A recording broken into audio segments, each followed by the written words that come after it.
Does this work? We will find out shortly. Wow. I am later for this stream than your girlfriend is for a period after you use a condom sponsored by a YouTuber. Wow. I am glowing. Yes, I am. I have to use my porch until I finish fixing my fucking 81237 MacBook Air of a house. So this is what you get. I don't think you're going to be able to get a kitty. Okay. Move this over a little bit. You'll see some of the monitor, but no big deal. No big deal, right? And let me put this down a little. Yeah, that's the New York detox glow. That's what that is. Hey everybody, how's it going? Hope you're having a lovely day. So today I thought we'd have a conversation to celebrate the fact that the Stop Killing Games movement looks like it surpassed the 1 million signatures it needed in the EU. To be clear, you're not even close to done yet for a number of different reasons. Number one, you're not done because a good portion of those signatures could be fake, they could be bots, they could be people signing up that need to be verified. So a good portion of those signatures may get thrown out, which means you're not done. Secondly, when I say you're not done because if you think you're just signing a petition and they're saying, here politicians, look, we care. No. You are just getting started. And today I wanted to read to you some of the response that came from Video Games Europe. This is their position paper, and I want you to make sure that you stop getting your responses. Now let's make sure that this is working. Are we here? Does this work? Hello. Check 1, 2. Hell. Ta. Yeah, that's probably fine. Yeah, this is fine. Oh, you guys are just trolling the fuck out of me, aren't you? Yeah, you're trolling me. Yeah, Yeah, I see what you... Oh, you got me. You got me. I forgot. I haven't streamed in so long that I forgot, like, principle number 1 is never listen to chat. Like, literally never. Oh, now I see. Wait, is this what it is? You know, you guys got me good. Okay. Oh, I see. Okay, never mind.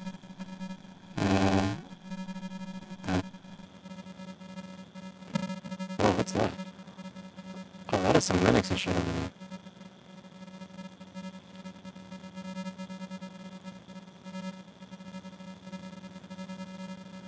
Oh, dear Jesus.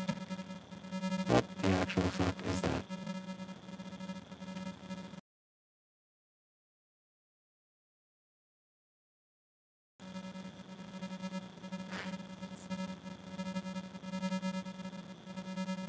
What? Bro.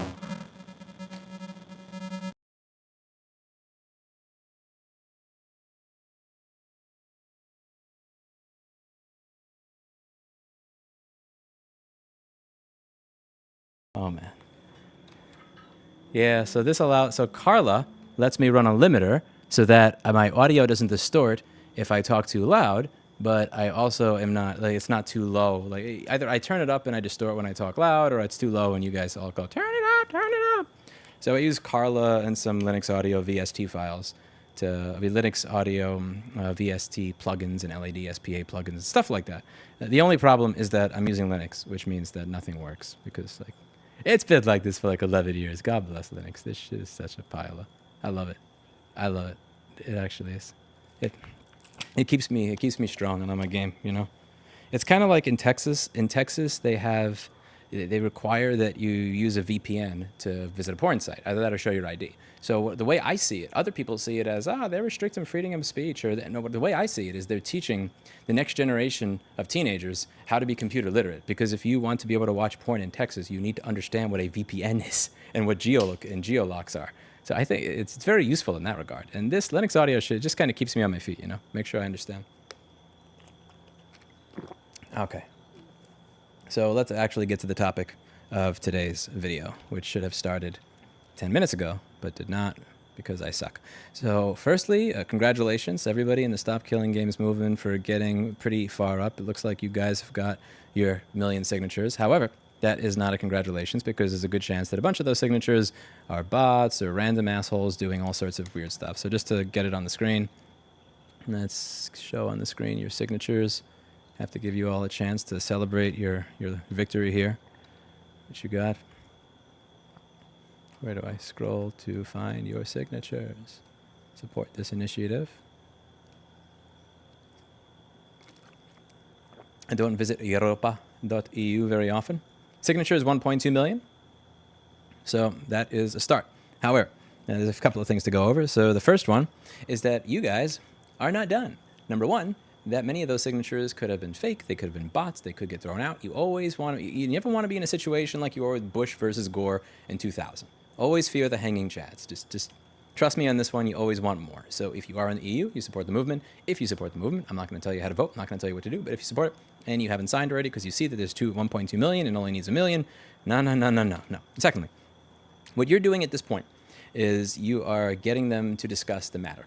I do not want to be in a situation where people assume that they already won simply because you got your signatures, the politicians know that it's a thing, they have to do their thing. Do not fall into the trap of, we have won, if anything goes bad, it is the fault of the politicians and there's nothing we could do. Do not fucking do that. Your job is not over. What you need to do next is you need to stay in the game throughout every single stage of the process. You are actually going to have to talk back and forth with video game companies, back and forth with politicians, and make sure that they actually understand everything. So today what I wanted to do is I wanted to read through the response that came through from what looks like a video game lobbying group in EU, Video Games Europe. This is a position paper, European petition, Stop Killing Games. I'm going to read through this, give you my thoughts, and you give me your thoughts down below as we're going through this. And hopefully Linux audio does not sabotage me greater than, yeah, it's Linux audio. I mean, it's Linux. Nothing ever works. So I'm going to pop up my chat over here, see if I can zoom this shit. Yes, this is, I'm on my porch, man. I don't know what to tell you. Like, I'm not, the lighting is what it is. My house is fucking destroyed right now. I literally am recording on my balcony. You get what you get. I'll lower the lighting a little bit, make it a little more blue.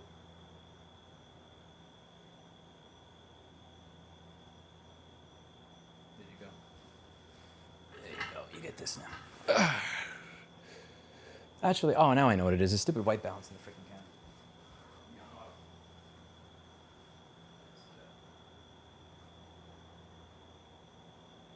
Yeah, white balance. There we go.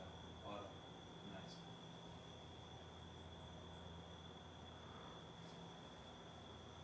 Probably better. There we go. That's my color. What happened to his house? I bought the A1237 MacBook Air of houses. Nice. Yeah, look at that. I'm not a weird ass color anymore, I think. Huh? Yeah, it's a little too on the fucking weird side.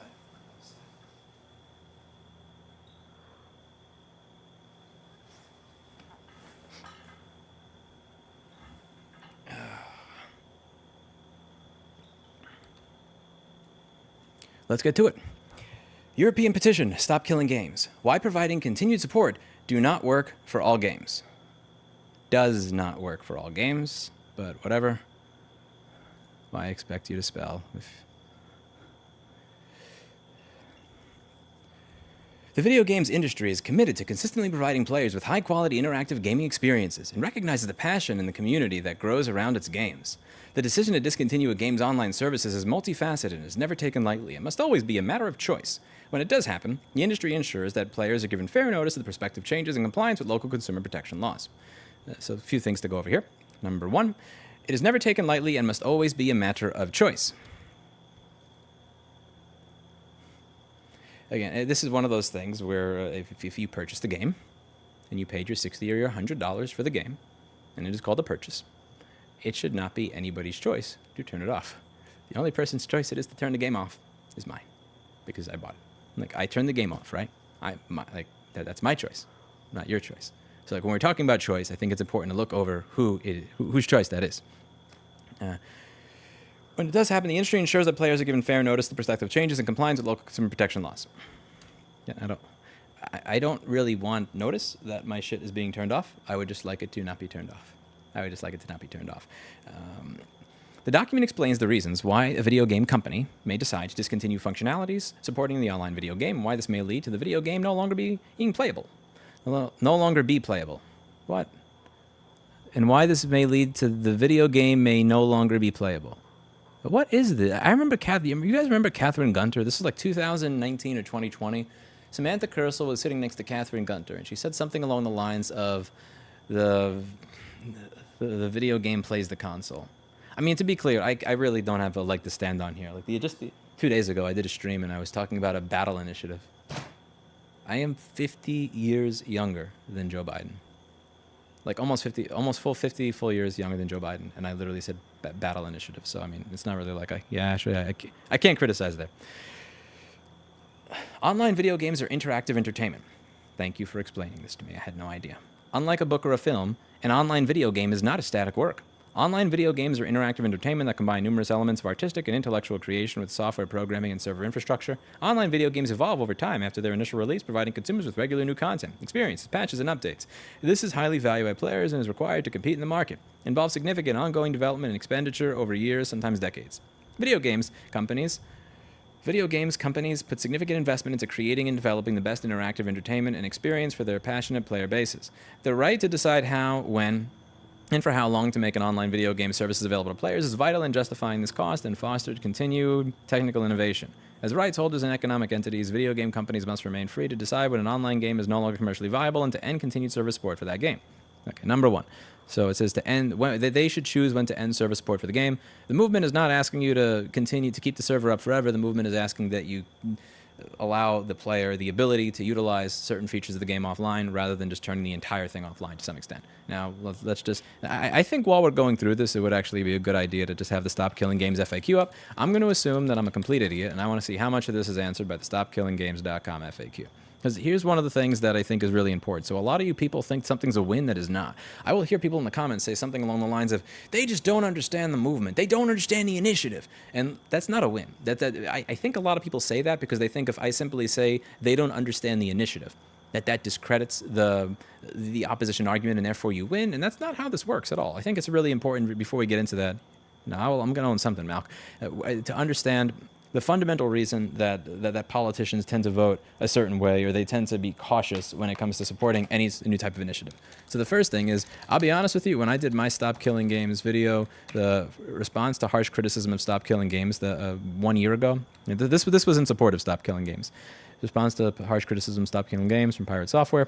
At 17 or 18 minutes in, I remember saying that I did not know whether or not this applied to a game that you paid like a monthly fee for or a one-time fee for. I honestly didn't know the exact... let me just I'll play it back and see if I find this. And also lame. My Linux audio is Linux audioing me. I need to make sure that that connects where it's supposed to. Fuck. Yeah, let me make sure my headphones. There's one part that I was a little confused at. Play. They're going to wind up being the minority, and they're not really going to destroy the reputation of your company. I have a lot of people that call me that are dicks like that. I mean, you said star 1700 up of their company. And going to be people that you customers say, "Oh, where did I put this?" One moment. I said I'm not going to do a little till I find it on the screen. That was 16, 17, 18. Here we go.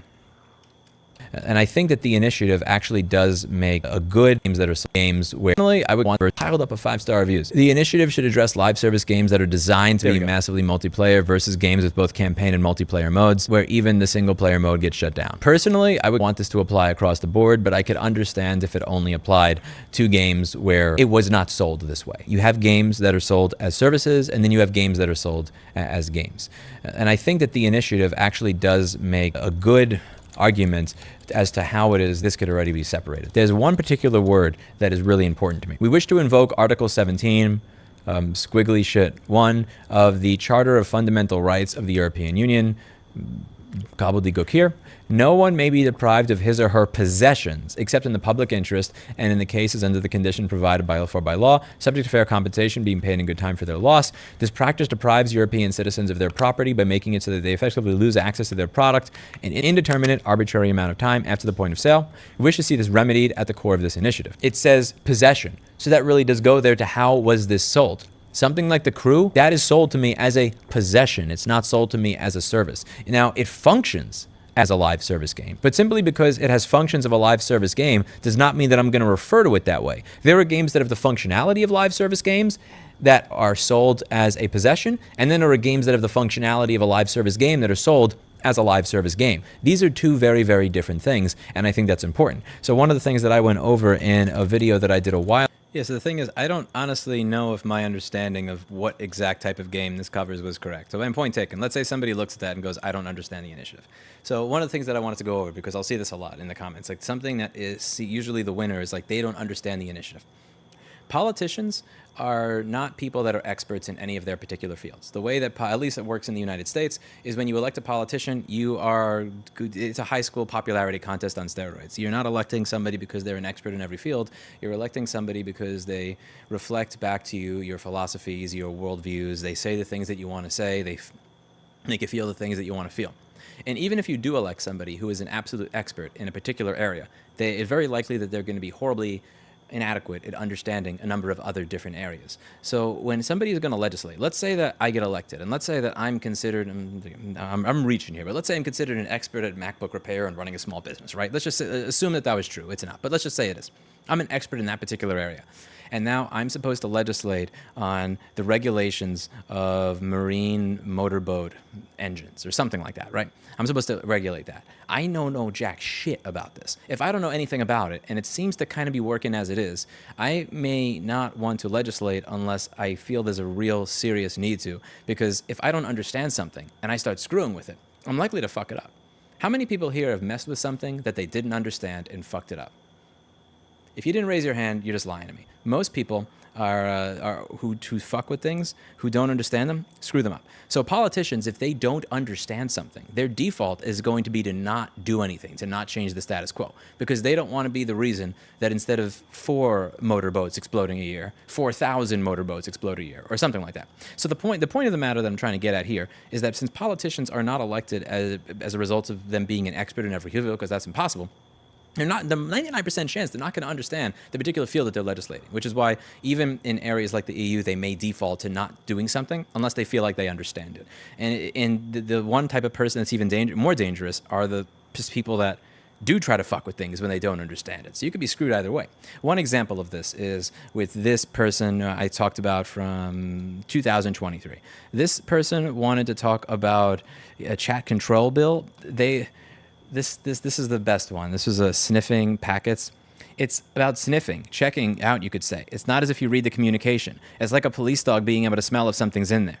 This person was talking about trying to be able to sniff encrypted communication. So if I'm chatting with you via Signal, I'm not saying that I want to read what it is you were saying to your friends. I just simply want to sniff the communication the way a dog would sniff a bag to see if there's weed inside at the airport. I haven't searched your bag, but I have some idea if there's probable cause to enter that bag by sniffing it. But you can't do that with end-to-end communications. That's fucking ridiculous. However, this person doesn't understand it at all. And this is an example of, again, okay, this person wasn't elected, bad example, but in America, we have a lot of legislators like this that actually are elected and have this little knowledge of a subject. So when you say, the point here is that your job is not to sit there and go, they don't understand the initiative. I do. We're smarter. Because in reality, you can say that all you want. You're going to feel better, but you ain't going to get jack shit done.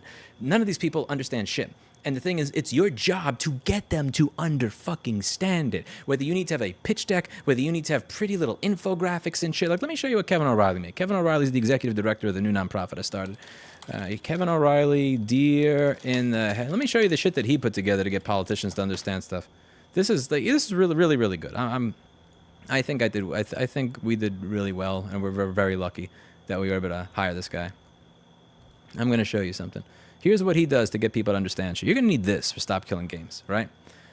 Deer in the headlights, you got this. Look, you have your nice little picture over here. You're going to have graphs at some point.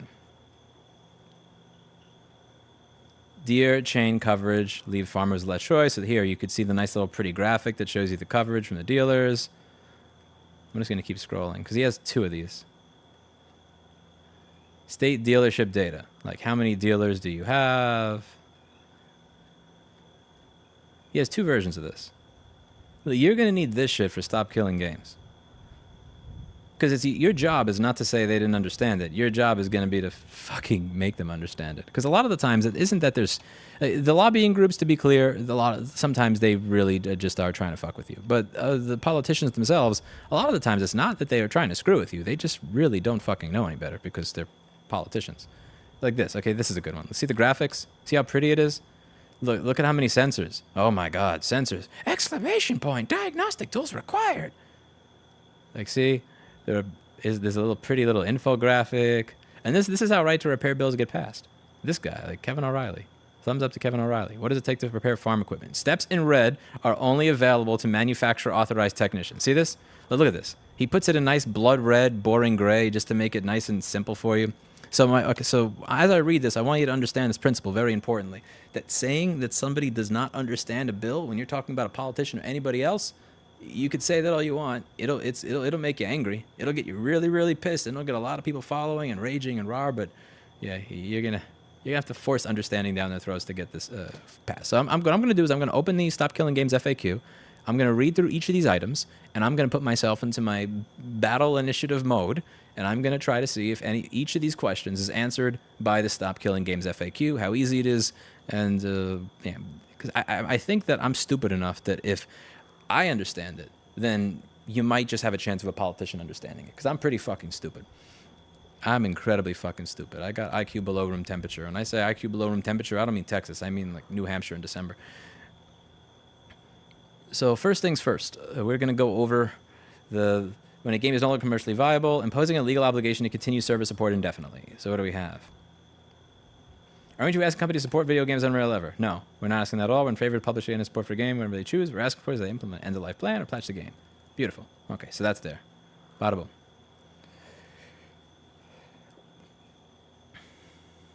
Imposing a legal... It will have a chilling effect on video game design and act as a disincentive to making such games available in Europe. It is far from a trivial modification or a simple addition for the game development phase, but ignore material, reputational, safety, and security concerns. This is kind of a little bit of word salad over there. While there are video games companies that have elected to enable their online games to live beyond that is being proposed their commercial viability, this is and must always be a matter of choice, as it will depend on what is reasonable and appropriate for the specific game, games, company, and audience. All video games, whether digital or physical copies, are licensed, as is the case with virtually all digital works when customers purchase online games. Regardless of the country of sale, what they acquire is a personal license to access and play the copy of the game they have purchased in accordance with the game's terms of service. The consumer does not acquire ownership of that video game. These clear intellectual property rights underpin the entire market and enable the strong investment that the industry has seen for decades. There is no legal uncertainty about the status quo of video games. So this is the part that makes me sick, but this is true. Like, this is not wrong, right? When they say that what you have purchased is a license to use it until we turn it off, that is true. I do think that they have to have stronger consumer protection, which is you got to stop calling it buy. Like, I don't like the idea of buying a license to use something temporarily. I don't like there has to be different wording involved there. There has to be something along like renting. It should be called licensing a game. It shouldn't be called buying. It shouldn't be called add to cart. There's something about that just strikes me as strange. You are an inspiration. I don't think I'm an inspiration. Thank you, Waleed. I don't think so. I appreciate it. This part is not wrong, right? From a societal point of view, this makes me sad.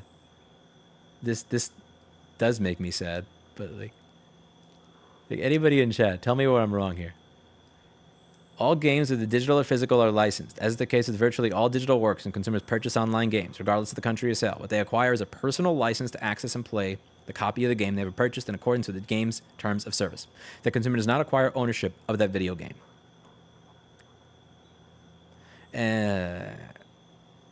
Yeah. And this becomes a difficult philosophical argument, right? So, for instance, like the software dev I had on that all you were raging at. Again, to be clear, shitty interview, very shitty interview. Like, I've learned my lesson to not do interviews when I'm sick. I've learned my lesson is just not do videos when I'm sick in general. They always come out like complete garbage. I don't ask the right questions. But one of the points that he had made when he was talking to me is when you're talking about licensing for a client versus a server. With Gmail, even if I pay them their money every month, I'm paying for... I have a license to use the client software, but I don't have a license for the server. And more importantly, like the thing that loads in my browser, I don't get a copy of that I could run if they decide to get rid of it. I don't get a binary. I don't have a binary. I can't run that in Docker. I can't run that in anything. I can't run that in a virtual machine. There's nothing that it's not mine. I'm licensing it. Now, I may not like that, but the interesting question there is what makes a video game different from everything else? Should you be allowed to rent people's shit? Because when I look at this, it makes me. If somebody told me 15 or 20 years from now that you would try to ban the concept of renting something, I don't know. The problem is that we rent everything. The problem is that like the concept of selling people shit over time, over 10 or 20 years, has just slowly shifted, and so you just kind of rent everything. I never thought I would be mad at that concept. I'd like the choice to rent or buy, and I never imagined the idea of forcing people to not rent me something. But I also like, if the choice is that or never owning something ever again, because where would you stop it? Like what is the limiting principle, I suppose, would be the question. Because that's a question that you have with right to repair, right? With right to repair, when you say make parts available for repair. Well, some people think repair is replacing the display assembly. Other people think repair is replacing the LCD cell. I'll just give you an example of this, like limiting principle kind of shit. I don't know. Let's see. Actually, I don't have it set to ignore.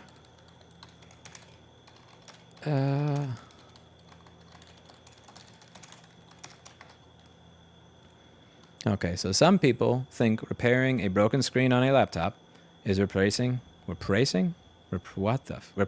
thing, right? The screen, the webcam, the hinges. Other people think fixing the screen on a laptop is opening this thing up and replacing this piece. Then you have other psychos, and this is something that I don't even do, that think that fixing it, if it's not cracked, is taking this fucking ribbon cable and running jumper wires on it or replacing individual chips on this board. So how far do you go down? And I guess the limiting principle when it comes to right to repair is make available the parts and diagrams and schematics that you make available to your authorized service centers. So here, well, if you're dealing with a game and the game is client-server architecture and it's licensed to you, what makes games different from all the other shit that you don't actually own anymore? Because there's a lot of software that I've been using for the past 15 years where it just slowly shifted to I bought it or I paid $250 or $1,000 or $1,500 for it to now I pay $20 or $50 a month for it. And I have a license to utilize the client software, but I do not have a license to use the server software. Before, I just had a license to I just bought it and I used it. So what makes it different for a game? Because they're going to get into that, and I think there's an interesting answer. I think that there's an interesting discussion to be had on that part. Because this is not a question of whether or not they're lying. What they said there is technically true. It's like I don't think anybody is exactly happy that that's true. But that is the case. You're right. You did license it, but the answer there is going to be what is the limiting principle? Why an obligation on video game companies to provide only a limited type end-of-life plan is disproportionate? It is not clear what the initiators of the Stop Killing Games petition seek to achieve as a legal change. It appears the combination of a requirement to provide online services for as long as a consumer wants them, regardless of price paid, and/or a requirement to provide a very specific form of end-of-life plan where the game is altered to enable private service. Private? Bro, what the fuck? I need Remedal on this balcony. To enable private service to operate. We do not believe these are proportionate demands. Online video games are complex operations. They offer interactive features that are supported by multiple servers, enabling functionality of ever-increasing complexity. This is integral to the modern gameplay experience that players expect. As consumer expectations for more engaging and evolving content increases, these online features are increasingly becoming intertwined in the overall gameplay experience, as opposed to being limited and dedicated to online mode within the game. In many games, these interconnected dependency makes it easy to cleanly segregate online features from offline functionality. Here are the ways in which the players and companies would be affected. Player safety. Reduced or no player protection. Requiring games stored on private servers would result in the inability for game companies to continue to protect players from illegal or harmful content or conduct, as their moderation and player safety teams would no longer be involved. In particular, cheating could become rampant without proper enforcement. Okay, and this is where this just starts to get fucking ridiculous. And let's see, there has to be an FAQ somewhere on it. Let me see what Ross has got on this. Is the campaign to stop video games or games licensed, not sold? Yeah. In other countries, the law is not clear since license agreements cannot override national laws. Those laws often consider video games as goods, which many have consumer protections that apply to them. So despite what the licensing agreement may say, in some countries you are indeed sold your copy of the game license. Some terms still apply. For example, you're still typically only sold your individual copy of the game license for personal use, not the intellectual rights to the video game itself. I think this has to get into client server because if somebody who has better legal knowledge than me is going to have to make the argument there, because I believe that if you're not able to make the argument that legally from the natural law of the country that when you were sold a video game that you were sold access to the client and the server portion of it, then you're screwed. Because even if you were sold the video game as a good, if you didn't get to be clear, I'm not saying that I like the fucking idea that I don't get a license to the server, but that may not be the gotcha that people think it is. Do you really expect all features of an online game to work when support ends? Okay. Not necessarily. We understand some features may be impractical for an end user to attain if running a server on an end user system. That said, we also see the ability to continue playing the game in some form as a reasonable demand from companies that customers have given money to. There's a large difference between a game missing some important features and being unplayable in any form. I think it would be useful to have a question over here that says something like, what about anti-cheat and player safety? Oh no, what if people cheat? Because they actually brought that up over here. And this is insane to me. The idea that they're bringing up cheating as if this isn't an issue. In particular, cheating can become rampant without proper enforcement. It's like, bro, what's worse? Being able to, not being able to play a game at all, or being able to play it, but maybe if you randomly match with random dickheads that you don't know, they cheat. Like, which one's worse to you? I don't get it. Like, what's worse? Having a car where I have to open the windows because the air conditioning doesn't work? Or not having a car and living 18 miles from downtown with no public transportation? I mean, this is a crazy one. In particular, cheating could become rampant without proper enforcement. I mean, frankly, anti-cheat is not even necessarily so much for the player's benefit so much as it is to get people to want to... You think about this. When did cheating really get solved in online video game? I'm never going to forget this. I remember playing Warcraft 2 or Warcraft 3. There's this one fuckface. This was like 25, 30 years ago. I will never forget. This fuckface had a name that was a bunch of L's. It was lowercase L and uppercase I and the number 1 sometimes. And it was like this long. It was like a 40-character name, which was a mixture of lowercase L and uppercase fucking I. And he would just spam the entire screen and he would team kill. But he would spam the screen so that you couldn't see what you were doing because you wouldn't be able to see through all the distraction of all the shit. That shit, that was how long did that shit last for? Because you couldn't select text in that fucking game. There was no tab autocomplete for any of that shit. So when did anti-cheat really become a hyper thing? For me, from what I'm reading, anti-cheat became a hyper serious concern when microtransactions became the primary method to monetize video games. Because if I can cheat, then I'm not necessarily going to be as willing to pay money to get better shit, to get around all the stuff that I'm cheating to get around, right? But the point is, when it comes to anti-cheat, let's say that the game has been taken offline. Now, if the game has been taken offline altogether and I no longer have anti-cheat, I may not want to match with random people that I don't know anymore. Because if I match with random people I don't know, they're going to cheat and ruin the game. But that doesn't mean that I can't play the game with the people I have fun with.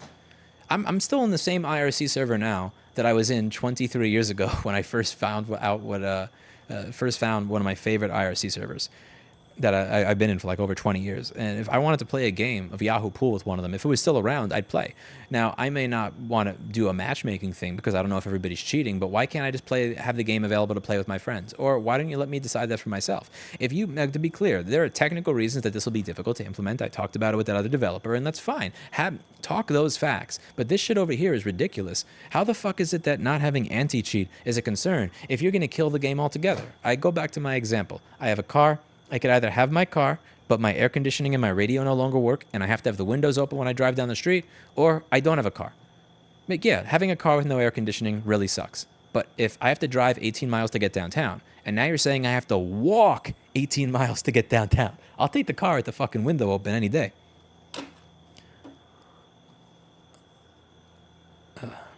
Older CODs on PC are still being sold in state where you can be hacked and lose access to your PC. Old modded private servers don't have this issue. Which versions are the ones you can get hacked and lose access to your PC? Can you tell me which ones that is? Yeah, it's genuinely shameful that Activision still sells those old Call of Duty games.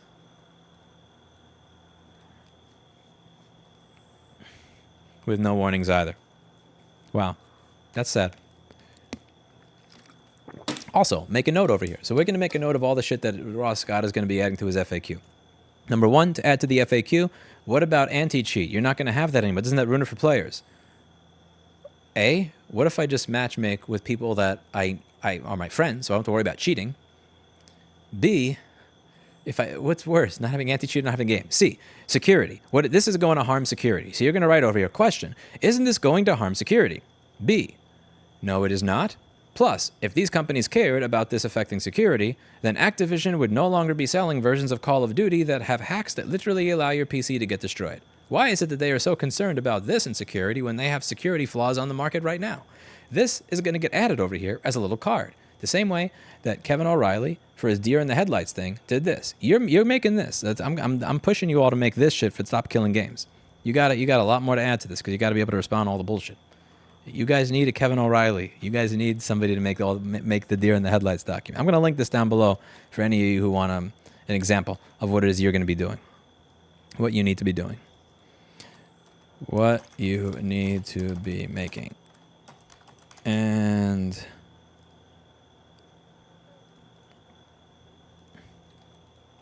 Kevin's the man. I'm happy that I stole him.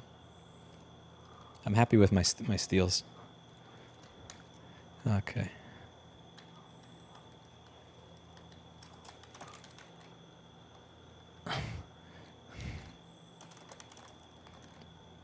I'm going to pin this.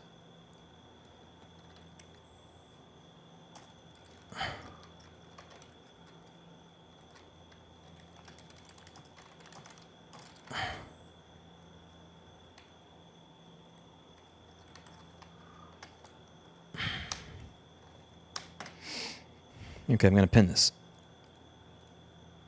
Pin message.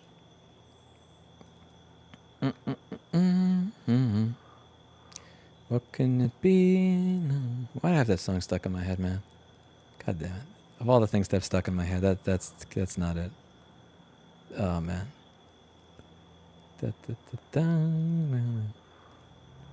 Oh, no. It begins. Oh, no. I have Britney Spears stuck in my head for a week after I heard it in an Uber. I wasn't even in the Uber. Somebody's getting out of the Uber. I heard it in there. Dun, dun, dun, dun, dun, dun, dun, dun, dun. In particular, cheating can become rampant without proper enforcement. Reporting systems designed to allow players to flag problematic content and behavior to game companies would no longer operate as intended or to be disabled entirely. The absence of effective moderation systems would create a less safe environment for consumers and may foster the proliferation of undesirable content while simultaneously frustrating the ability for EU digital services coordinators to act against such content. This not only presents a safety risk for consumers, but could also lead to brand reputation issues for the video game company. Okay. Okay, asshole. Oh, you want to play that game? Really? So if somebody... how about this? If you see somebody driving a Ford Fiesta, and they have like a KKK sticker on it, do you assume that every single person that drives a Ford Fiesta is a member of the KKK? If you see somebody driving an F-350 turbo diesel, and they have like a BLM sticker on the back of it, do you assume every single person with an F-350 diesel is a member of BLM? Like, this is stupid, bro. I mean, this is not, that's not your problem. It's just not your problem.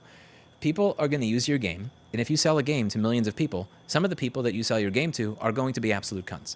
That's not your business. That's not your problem. No, and this goes down to what Nintendo is talking about doing with the Switch, where they have the ability to disable the entire console. Not just ban you from playing online games, disable the entire console if they don't like what it is you're doing with it. You, as a device manufacturer, do not get to do this shit where you decide that you don't like... How about this? You decide that you don't like who you sold the device to, so you disable it. That this is not a thing. Yes, so there are going to be some people that use your games that say fucked up shit. They're going to do fucked up shit, and that is what it is. This is like having a private IRC server and choosing to join it. You can, when I use Discord, I'm using a platform. Excuse me. When I use Discord, I'm using a platform that is provided by Discord.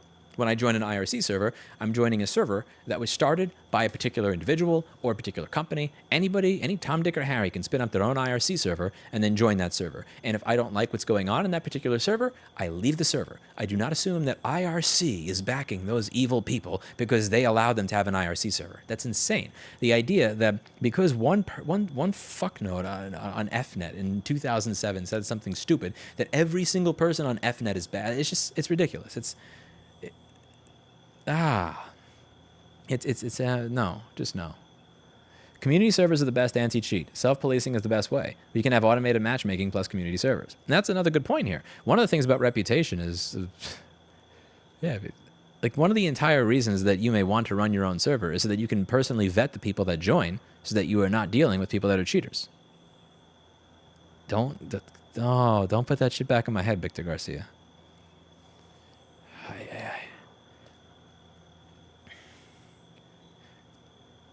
Releasing game code or server binaries to facilitate the creation of private servers operated by players could expose game companies and consumers to bad actors, malware, data breaches, and DDoS attacks.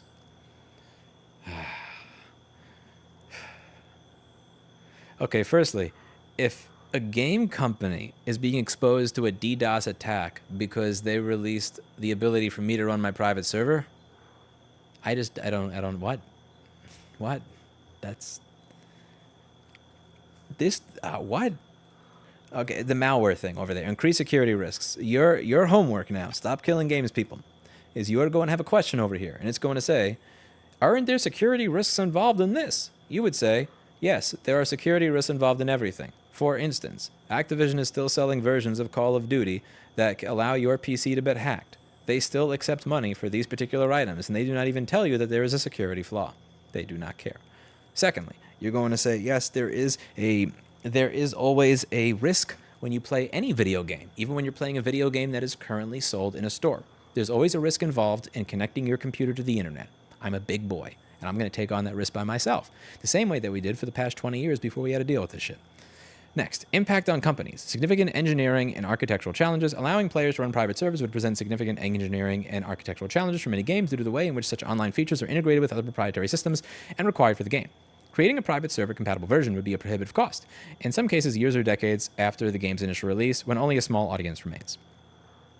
So again, here, let's go over to our little FAQ. It's fine. And company the security. Actually, never mind. We have security. Not at all. In order for your game to be operable, we're not demanding internal code and documentation. Just a functional copy of the game. We no more of a security risk than selling the game in the first place. I think this can be beefed up. I think this could be beefed up with.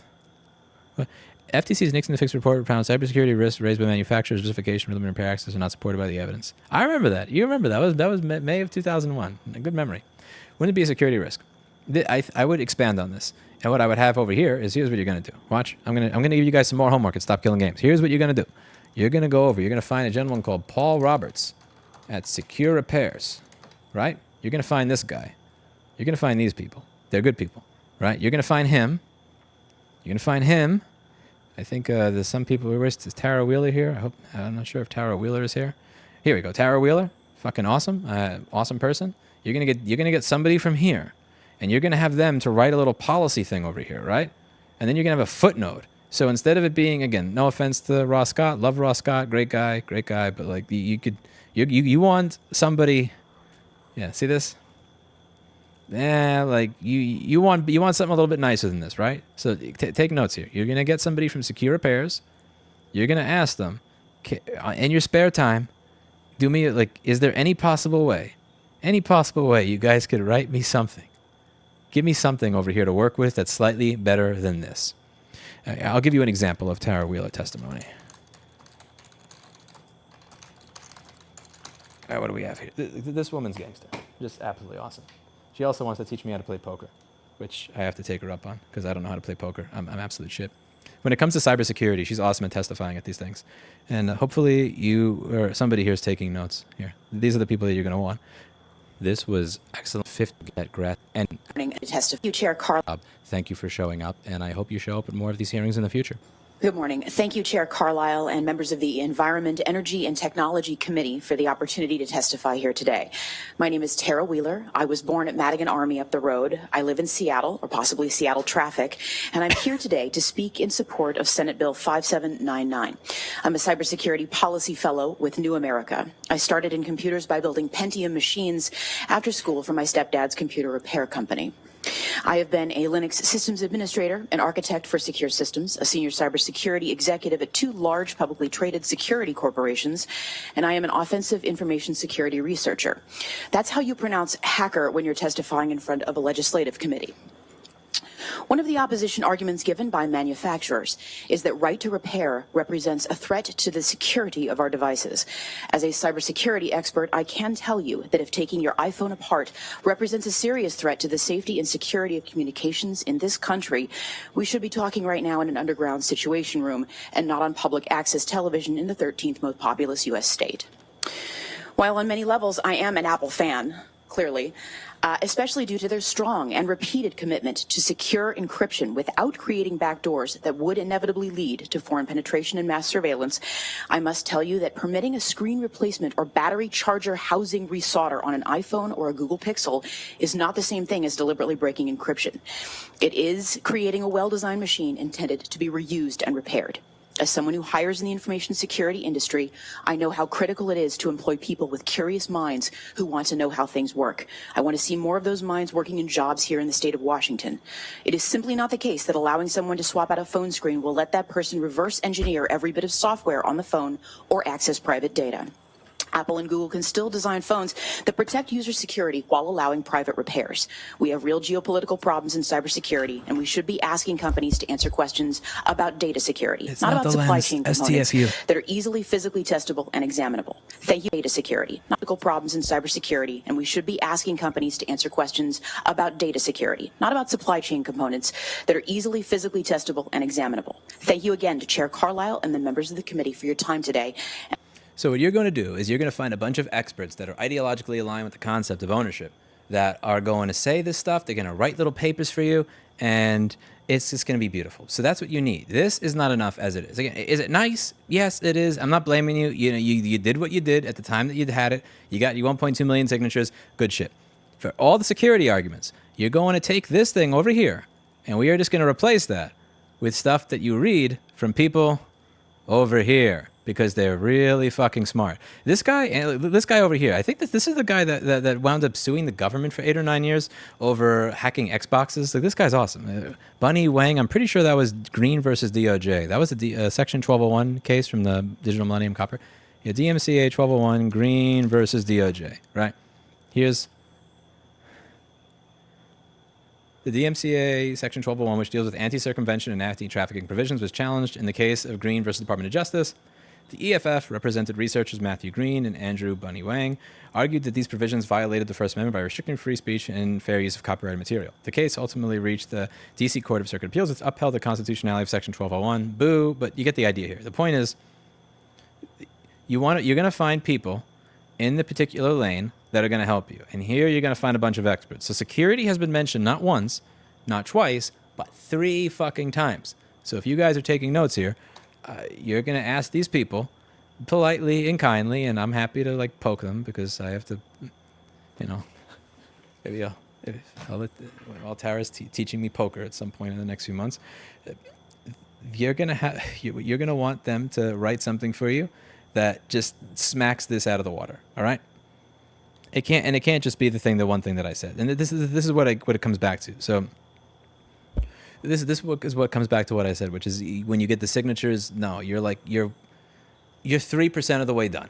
Now you have to be able to respond to all this stuff with something better. And to be clear, I'm not trying to rag on you. This thing got you this far. Let me close this. I don't need this anymore.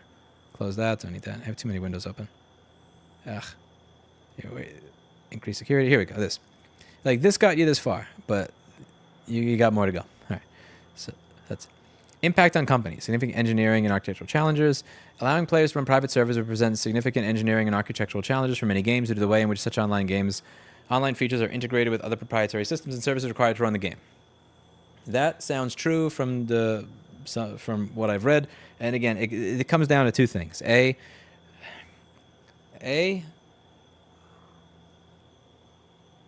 is that enough? Like, is saying it is difficult to comply with this enough to justify not having it there?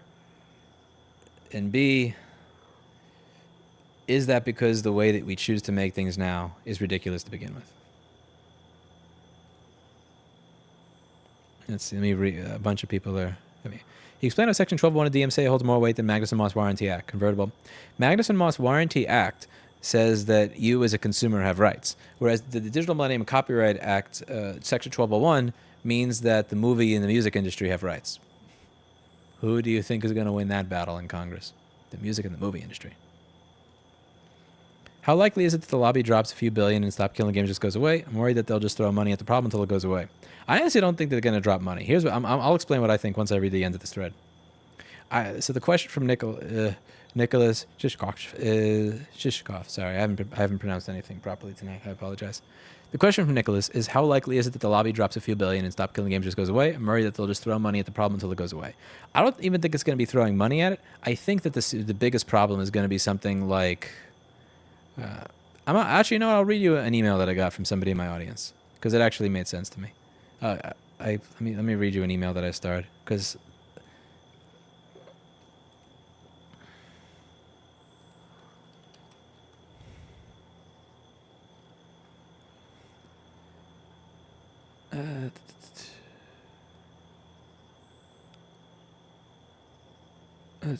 I'm gonna find an email. I get like 300 a day, but there's one that was insanely harsh, but also very important.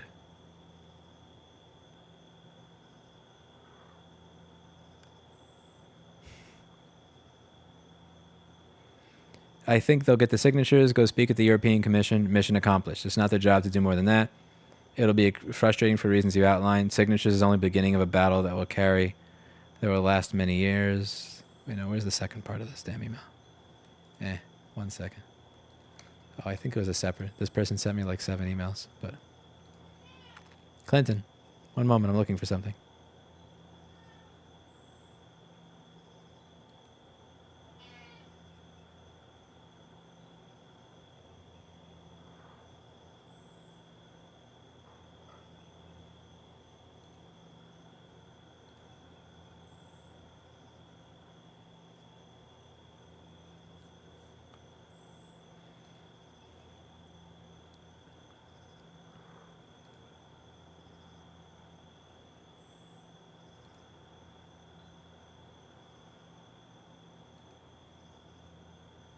I can't find the original.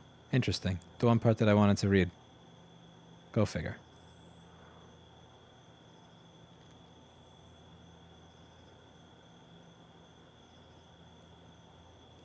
Here we go. My concern is this one sentence.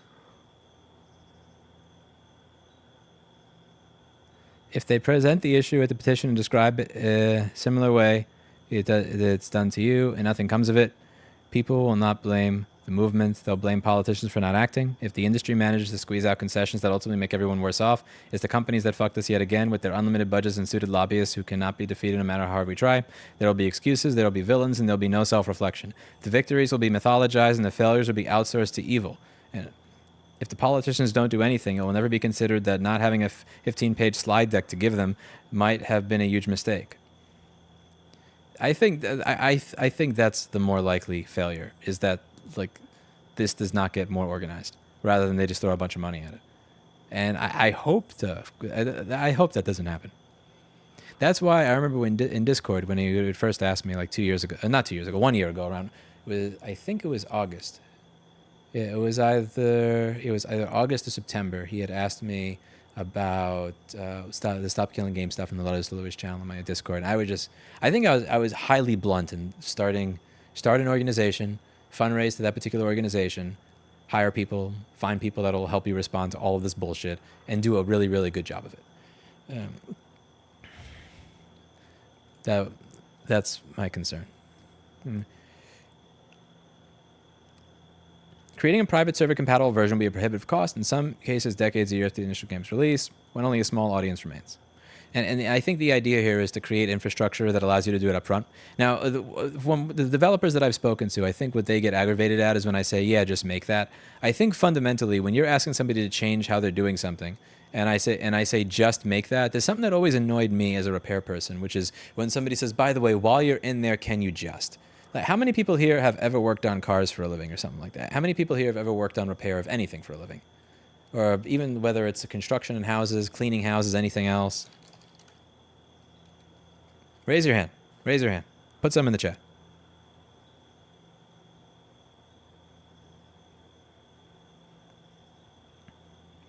How many times has somebody told you, by the way, while you're in there, can you just? By the way, while you're in there, can you just? How often does that happen? How many times when somebody said, by the way, while you're in there, can you just? Is the thing that they said right after the word just something that they made out to seem really, really fucking simple and easy, but you knew that this was going to add 15 hours to the fucking job? How many times does that happen? Like you're installing Word on somebody's computer. And by the way, while you're in there, can you just speed it up a little bit? And then you look at it as a 4,200 RPM spinning hard drive and it's clicking. And it's like, you paid me $25 to install Word. What the fuck are you talking about? Like, what? No. So, and I think the point of the matter here is that there's something this is a kind of a ridiculous example that I gave. I get it, but or you're getting an oil change, and by the way, while you're in there, can you just fix can you just like look into what that rattling is? And when they say look into it, they actually mean is take apart every component of my fucking car, put a microphone on the bottom of it, drive it around the block 15 times while somebody's watching it and try to figure out where it's coming from. And how about this? Why are you glowing? If you donate $1,000, I'll tell you why I'm glowing. How about that? How about that? I got, yeah, I'm just going to start milking that part. Why are you glowing and showed up at least 50,000 times? Because I'm on a fucking balcony at midnight, man. What do you want from me? But the point of the matter is when somebody goes to a game developer and says, like, change the entire way you develop games. I know that you use these libraries because you haven't made your own. I know that you want to focus on this big picture aspect of the game. So you don't want to focus on making this library and that thing and that thing and that thing and that thing.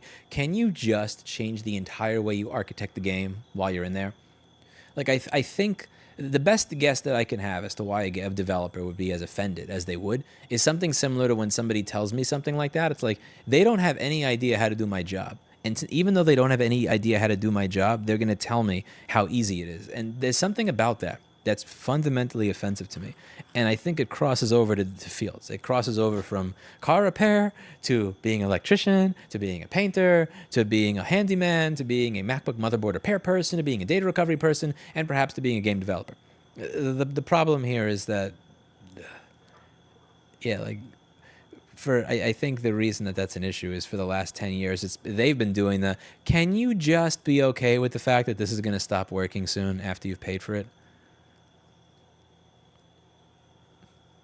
We're not asking them to change the way they develop the game, but if they stop service for the game, they hand it over to the community to continue in whatever way we wish. They don't have to change. See, I think that's the point, is that if you're developing a game, and you're developing a game based on specific services, and those services stop working, and you don't own those services, you're technically asking them to change the way they develop games, right? I don't think the answer to that is we're not asking them to change the way they develop games. You are asking them to change how they develop a game. You're saying that if there are these services that you use, and you use these services for a specific reason, and these services may stop working at some point and you have no control over them, stop fucking using those services. I think that's what you're asking for. And I understand why you're asking for that, but it seems like you are asking for that.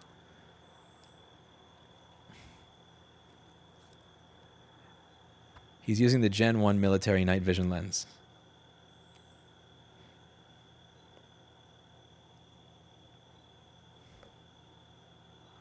Off-topic question.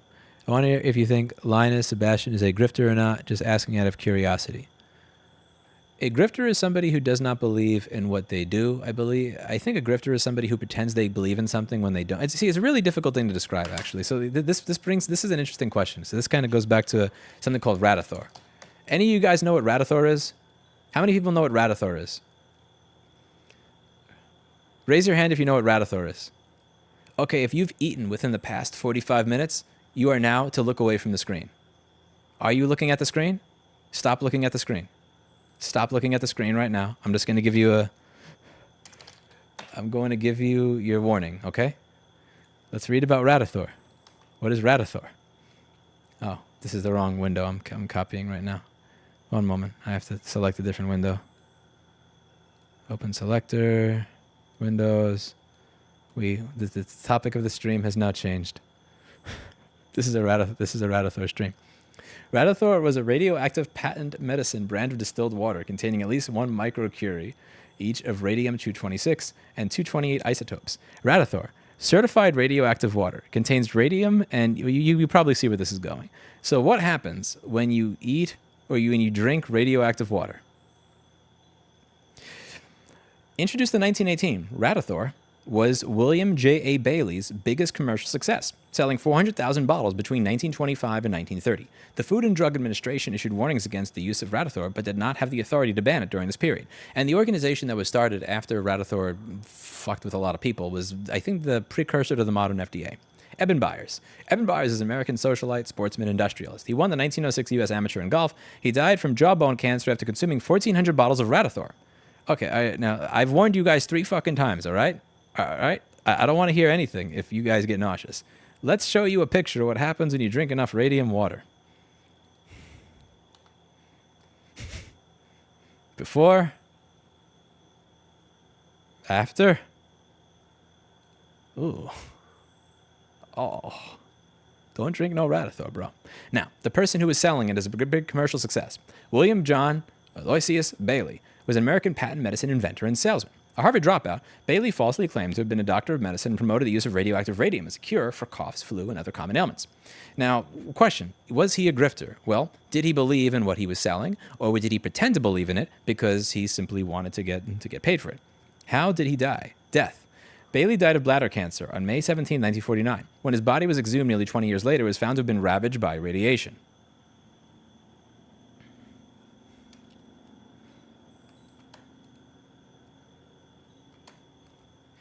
He was drinking his own shit. Now, if he was saying, hey, man, you should drink this radioactive water. This stuff's great for you. And then he drank from like, if he told you, this is the greatest stuff on earth, man. You should drink this stuff. Watch, I'm going to drink it too. That's a grifter. If somebody says, this radioactive water is the greatest shit on earth, man, it's going to make you way better. And then they drink it because they believe their own bullshit. I don't think that is a grifter. So the point of the matter there, the fact that William A. Bailey, he may have been a cunt, he may have been a pseudoscientist, but he believed his own bullshit, right? Like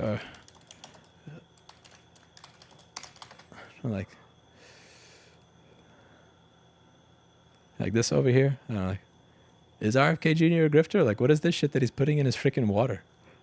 I think he's putting methylene blue in his water. What is this? That is some methylene blue right there, I think. Maybe, but point of the matter, for the person that asked that question, I can't answer that one for you. I can't answer that one for you. I'm going to give you the definition, and I'll let you answer for yourself. I'm not interested in that question, honestly.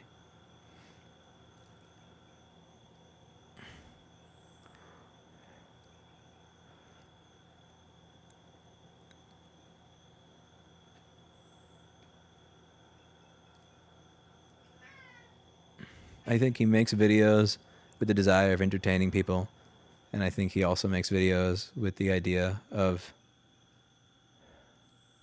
getting the audience to click on sponsored content.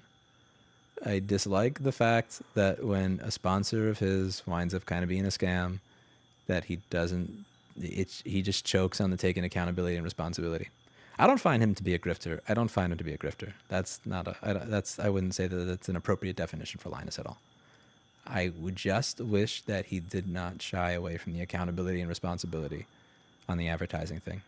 That annoyed me because I think that I have a higher threshold for myself. Like, when I have bent over backwards to tell you guys when I recommended something to you that I thought was good, that when I was not paid for it. So I guess I don't have respect for the fact that I have a higher standard for when I inform my audience of when I recommended something that I no longer recommend for when I'm paid $0 than from when you have a business model of it. But I would not call him a grifter. I also think, if this the second lesson to learn here. The second lesson to learn here is don't drink radioactive water. Don't drink radioactive water. Just, anyway, back to the point of the fucking video.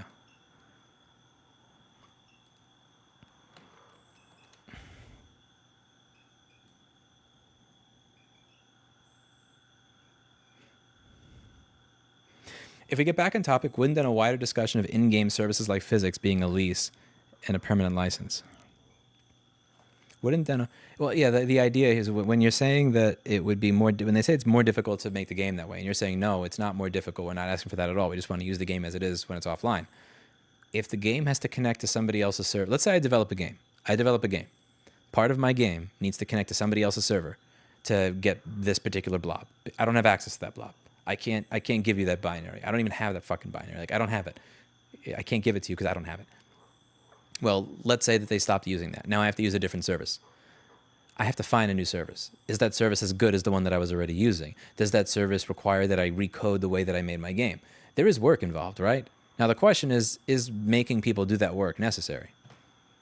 I would err on the side of I just blow it all up. If it means that we get even 10% closer to an ownership economy, that's my bias. Just so you understand, I have a populist bias of blow it all up when it comes to this particular issue, because I'm sick and tired of not owning anything.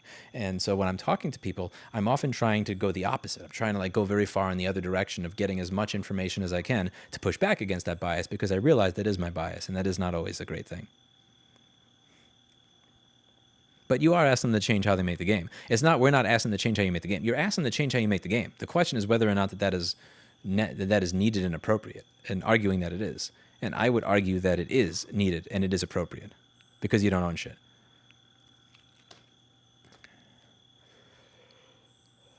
Negative impact on investment in games, jobs, growth, and consumer choice. Ensuring an online game can work without official server support requires a significant investment of engineering resources, making it a very costly exercise for video game companies.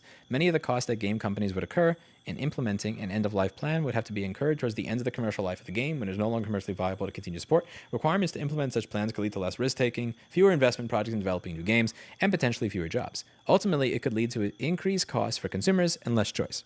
Now here, what I think would be useful is in the Stop Killing Games FAQ is, let's just, fuck you, mosquito. Isn't what you're asked for impossible to licensing agreements publishers have? That one, yeah, that was answered. Let's see. Will this bankrupt video game companies? Won't asking this harm developers? Very unlikely and far more likely to benefit them. Many video game developers have voiced their dissatisfaction with the game they spent years of life working on being destroyed. By having laws requiring the game to function would help their work and legacy endure. So this is answering a different question. And I think this over here, this part of the FAQ, you have to have won't asking for this harm developers. I think the answer should include a portion of it. Wait, I have the wrong thing on the screen. Fuck. I'm still viewing the fucking Radithor. My bad. I still have Radithor on the screen. I'm such a shit streamer. You know, I've been using YouTube now for almost 14 years, and I still stream with one monitor. This is a 1080p Dell UltraSharp from 2007. This is a Dell UltraSharp from 2007 here. Like, shout out. Look at this piece of shit. 1080p, baby. I've had this monitor, I think the monitor that I was using for a Linux server that I had at the store that I was using as a free PBX machine back in 2011. Literally had this monitor since at least 2011. What a bro. What a monitor. His desk is too small to have two monitors, because if I put a second monitor on there, then I can't have a cat. There's actually a kitty right here. You can't see the kitty, but if I put a second monitor here, there'd be no space for the kitty. Come here. He thinks it's a greenie. Kitty. Kitty. They want me to get rid of you and put a monitor over there. I know, I can't do that. I can't do that. Anyway, so what I think you need to have over here is won't ask them for this harm developers. You need to have a developer very succinctly put there, here are the things that I would have to change going forward. Here's how much time it would take me. Here's why it makes sense to do these things, because it means that I'm not screwed if any one of these developers screws up my services later. So not only is this work that yeah, you're right, it's going to take me extra work, but this is work that I should have been doing anyway, and it's actually going to make sure that my game continues to work into the future. Because by having an end-of-life plan, what I'm actually doing is I'm creating a plan to ensure that even if one of the microservices that I utilize in my game gets shut down, I have the ability to jump to something else. By having that documented everything out in the beginning, if everybody did that in the beginning, maybe we wouldn't even have this problem of games getting turned off regularly to begin with. You have to have a developer who's actually intelligent, put something together that says that, and have it on here. And it has to be something that is easy for a legislator to read. And yeah, like, again, more of this, make it, you need more of this. So won't ask them for this harm developers. Have 1 or 2 paragraphs giving some basic examples of plans. Let's say that I lose access to this database. You're right, I would have to redo the game. But what if I made it up front using something that makes it either A, something where I never have to worry about it going away, or B, makes it easy to switch to something else. Choose your own example. I'm not a video game developer, and I'm not going to tell you what those examples are, but because I can't. I'm completely speaking out of my ass there, and I admit that I'm speaking out of my ass there. But that beefed that one up. Reputational harm. Allowing players to run private servers with online interaction possibilities could result in players using those games in ways that don't align with the game company's brand values, leading to a negative association with the brand, harming its reputation. See, this actually makes me just want to throw somebody off my balcony. I mean, I've never wanted to throw someone off my balcony as much as I do reading that. Replace this with anything else. Allowing people we don't like to drive our cars with interaction possibilities could result in drivers using our cars in ways that don't align with Ford's brand values, leading to a negative association with Ford, thereby harming Ford's reputation.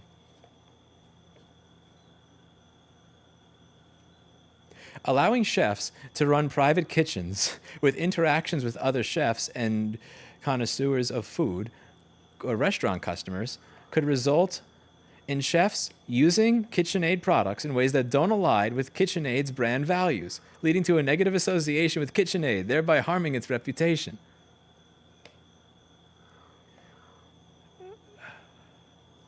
Allowing cats like Mr. Clinton to eat wellness with interaction with YouTube personalities could result in Clinton the cat saying things that don't align with wellness and reveals brand values, leading to a negative association with Mars pet products, thereby harming its reputation. I don't give a fuck about your reputational harm, bro. Because the thing is, this is a scary goalpost to move here. The idea that people may use things in a manner that I don't like after I've solved the problem with you. Allowing streamers to own Aeron chairs with online interaction possibilities could result in streamers using these chairs in ways that don't align with Herman Miller's brand values, leading to a negative association with the brand, thereby harming Herman Miller's reputation. And what about those streamers on Twitch that do that thing where it's not porn? I'm just going to put the microphone in my mouth. I'm going to buy an RE20 or some shit. Or, let's be real, probably a Shure SM81 if we're going to be putting together something that more realistically represents the audience of the people watching these things, and just like slowly puts it into their mouth, right? Shure and Electro Voice may not want their brand associated with softcore porn that's walking just up to the line but not over it so that they don't get banned by Twitch, right? They may not be okay with that. Do they have the ability to say, we're going to make sure that no streamer on Twitch is able to buy an Electro Voice RE20 or a Shure SM81? Because this is an important one. And honestly, no offense to StopKillingGames or anything like that, but just like fuck StopKillingGames for a moment, right? Like fuck StopKillingGames for a moment. Just put that aside. Reputational harm. Allowing people to use our products and talk to other people as they use our products in ways that don't align with our company's brand values may lead to a negative association with the brand, thereby harming our reputation. What if I fix a device for somebody? This is a big one because I fix devices for people that I don't like all the time. How many times has somebody walked into my shop with a sticker on their particular device that may signal to me that they have an ideology that means that they may not like me very much, or if they knew every single one of my views? How many times have I read something on here where it's just, I don't, take Paul, right? Paul is one of the biggest Second Amendment aficionados that I have ever met in my life. He is a Marine. He was in the Marine Corps for 20 years. He is still a Marine, always a Marine. He loves his guns. He has guns. And one of the things he did the fastest repair I've ever seen in my life with the most courtesy during there was a March for Our Lives in 2017 or 2018, right after I hired him. And I saw the level of respect that he gave this customer, who was very clear from all the stickers on her laptop and everything she was saying when she walked into the store, that if you guys were in a bar or any other area, you would probably be yelling at each other's throats over the differences in what you think of something, right? But like it's not my fucking business. You walked into my business as my customer. I'm selling you a product or a service. It's not up to me to look at your fucking laptop and say, I disapprove of the sticker you have on it, therefore I'm not going to fix it. It's not up to me to fucking tell you that you may cause me reputational harm. If you have a Rossmann Repair Group sticker on that laptop, if you have a Rossmann Repair Group sticker and that's next to the March for Our Lives sticker or something, people may think that Rossmann Repair is not pro-Second Amendment. It's just fucking stupid. I mean, this never even enters my mind. So either one of two things is possible. Either A, behind door number one, you're just reaching over here and you're just trying to pull anything out of your ass. Or behind door number two, you actually believe this shit, in which case that's more dangerous. If you're just making stuff up and pulling it out of your ass, that's one thing. If you believe this, reputational harm is going to come to you as a result of people that you may not like using your products in a way that you don't want. We live in a dangerous fucking timeline. The only reason that Blue cannot disable this microphone that I got, I think I paid almost nothing for this because it's broken. It's missing a bunch of screws. But don't buy this is a great mic, beautiful mic. Anybody who has a misconception, I did not pay $1,000 for this because I think this thing retails for like $1,000 to $2,000. Really nice mic, but didn't pay that much. But with this microphone over here, the only reason that Blue cannot disable this microphone, if the person that runs Blue is mad, is because they don't have the technology to. They don't have the ability. But what if they did? If they did have the ability to turn this microphone off, if they did not like what I was saying into it, should they be able to do that? Be careful what you wish for. Because Nintendo started doing that shit. Oh, that's scary. Impact on intellectual property rights. Mandating game companies keep their online games operable post-official support would undermine their rights and autonomy in deciding how their intellectual property is utilized. There's a vital interest in maintaining effective copyright protection, including protection against circumvention of technologies that control access to a copyrighted video game software, where such circumvention is undertaken in circumstances that will lead to the unauthorized public exploitation of games. Okay, that I'll be honest with you, maybe it's just because it's 12:30 in the morning. This is words. What the fuck does that even mean, bro? Like what? Unauthorized public exploitation of games. I don't even understand if you're talking about piracy at that point. I don't know what this means, so I can't really respond to this because my brain is not on it. Competition from community-supported versions. Such a requirement could lead to community-supported versions of games competing with official versions, potentially jeopardizing the financial investments of the video game companies. This would lead to confusion between the trademarks, and the original trademark holder may be held responsible for actions undertaken by a community-supported version. How could it compete with your version when you've disabled? Here's saying the quiet part out loud here. Let's read this. Such a requirement could lead to community-supported versions of games competing with official versions, potentially jeopardizing the financial investments of the video game companies. AKA, this is kind of like what the guy at Camera Research is saying. If you can get a repair, you may not buy a new one. You're taking money away from us. If people can still play Call of Duty 18, they may not buy Call of Duty 19. The ability to revoke access to what you bought and paid for is crucial and essential, as ChatGPT would say, M dash, to the functioning of our ability to charge you again. If my Logitech K350 keyboard keeps working, if they're not able to turn off my keyboard, that may keep me from buying a new Wave keyboard from them. Because think about this for a moment. We're talking about games that have been disabled. When we're talking about games that have been disabled, how am I going to compete with what you're making right now? If you're selling Call of Duty 28 for $50 and Call of Duty 28 for $50 still works, we have no problem. If Call of Duty 28 no longer works and we're asking that you make whatever available so that Call of Duty 28 will still work on your computer, why do you care if there's a community-supported version? You're literally not even selling this anymore. You don't even make money off of it. The only way that you would care about this is if you're saying that disabling the old version is necessary for people to buy the new version.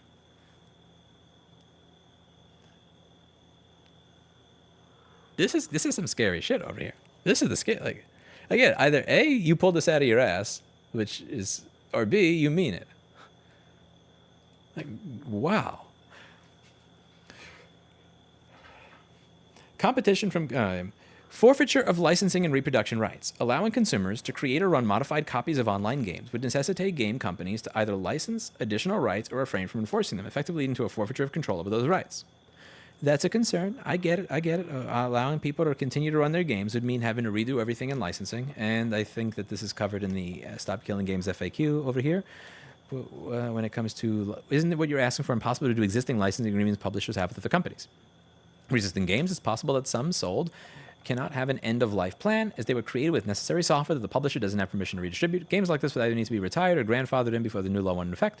For the new EU Citizens Initiative, in particular, even if passed, this effects would not be retroactive. So while it would not be possible to prevent some games from being destroyed, if the law were to change, future games would be designed with end-of-life plans and stop this trend. By the way, when I was speaking with the other developer that you guys were all not very happy with, he said if this is retroactive, and I said I think this is not retroactive, and I said it 20 seconds later.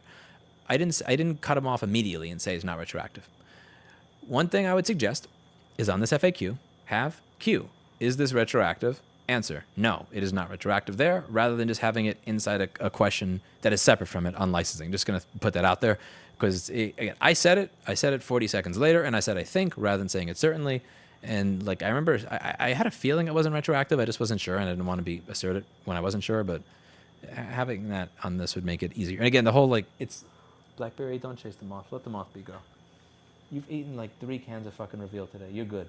You don't need any more. Come on. Let it be. Let it be, you serial killer. Let it be, you sadistic little fuck. You think that being cute means I can't tell that you're a serial killer, but that's what you are. You're a sociopathic, psychotic, cruel little serial killer, and you just torture shit. Because I know what you're going to do. You're not going to kill it. You're not going to squish it, because that would be, you're just going to, like, fuck with it. You're going to knock it down, and right as it starts to move again, you're going to knock it again, but not enough to kill it, because you're a little psycho. I've seen you. No, stop doing that. Come over here. Get over here, Clinty. Get over here, Clinty. Here. The kitty goes over here. The kitty goes over here.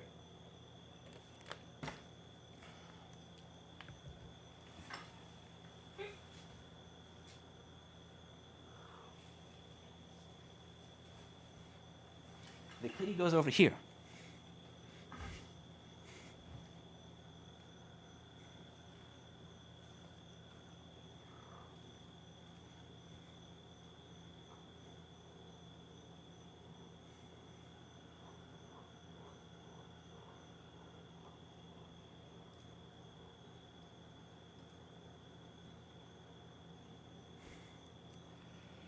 Allowing consumers to create or run modified copies of online games would necessitate games companies to either license additional rights or refrain from... We already read that one.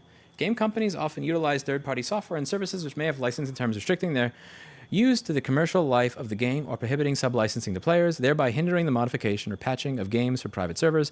In particular, this could jeopardize and infringe the copyright of the musical works and lead to legal action from these rights holders on the basis of unauthorized exploitation of their works.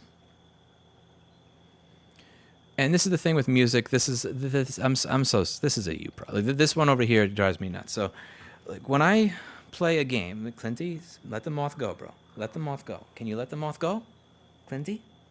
Can you let the moth go, Clinty? Can you let the moth go? Come on, let the moth go. Let him be. Don't kill shit all the time. Come on. You fucking asshole. Fucking cunt of a cat. Cunt of a cat. Which version of Gran Turismo has Lenny Kravitz in it? There's a Lenny Kravitz song, I think it's Gran Turismo during the license test.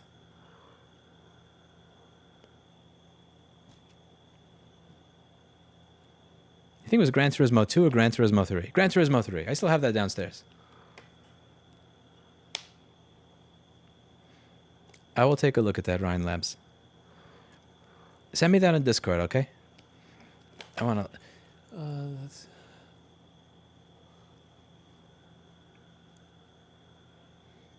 So when they sold that game, they had to sell it to me with a license. It had to be licensed in such a way that they couldn't take it away because it didn't connect to the internet.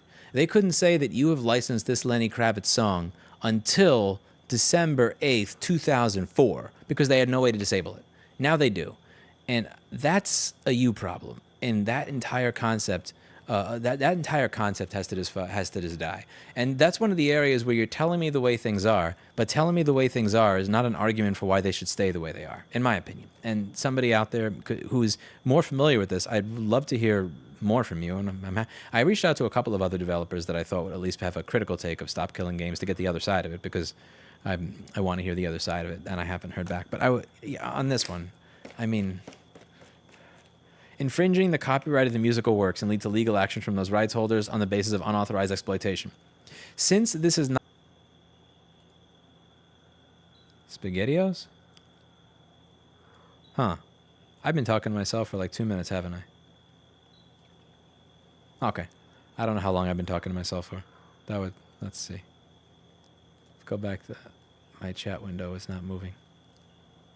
I thought you guys just went to sleep or something.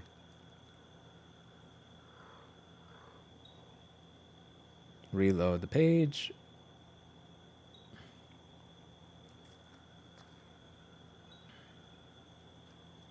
Stop cursing, it's unbecoming. Oh, eat my ass. I'm going to quote Pirate Software there. You can eat my entire ass. All of it. When this chat window reloads, I'm going to let you have it. Did my cat knock over my modem? Oh, what's going on with my internet right now? My internet works. Huh. I can view all my favorite websites. I just cannot view YouTube. Interesting. Yeah, YouTube is loading slow as shit for me. What happened here? Huh. I think down the... Wow.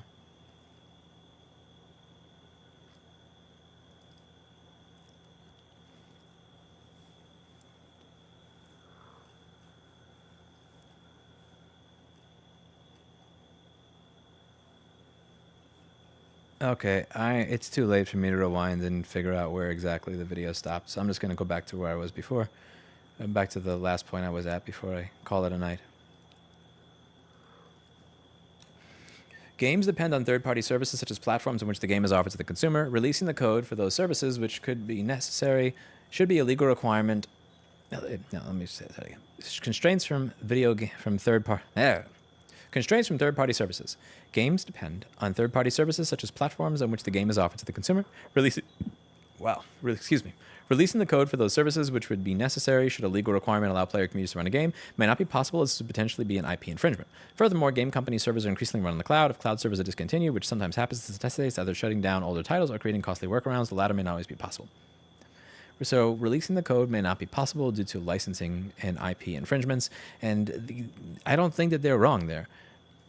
They're right. That's the way they're designing it. It just becomes a question of whether or not the additional work that you were going to force people to do when they're developing it is something that is in the best interest of the public to retain the concept of ownership. And that's really a philosophical point over there. They're saying this is how it is, and you're right, that is how it is. It's just...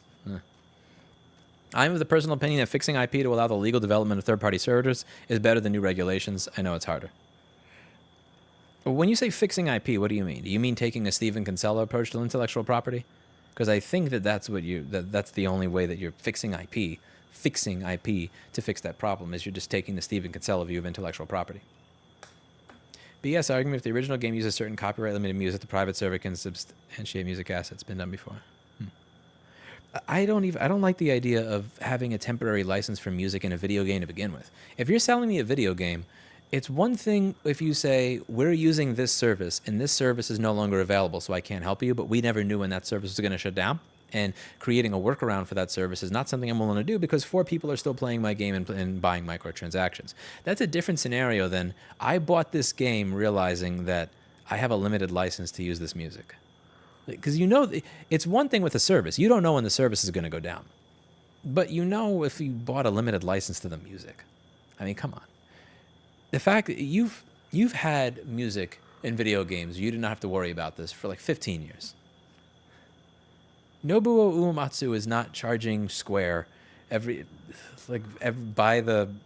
based on how many people are currently playing Final Fantasy IX, right? Every time I listen to Final Fantasy IX, every time I play that game, it's not like he's asking them for money for each time. You had a way of licensing things in the past, you didn't have to worry about that.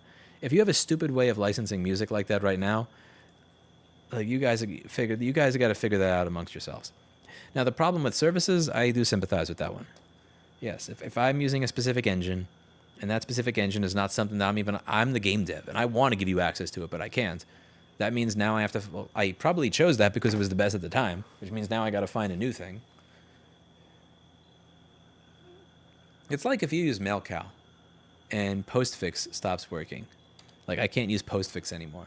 I mean, I could repackage everything, right? I could figure out a way to create a new service and put it in Docker and do all that stuff and reset everything up, but like that's a lot of work. That's a lot of work. You are asking people to do work, and yeah. You wouldn't need to get out the code of shit they don't own. That's stupid. But that's the thing.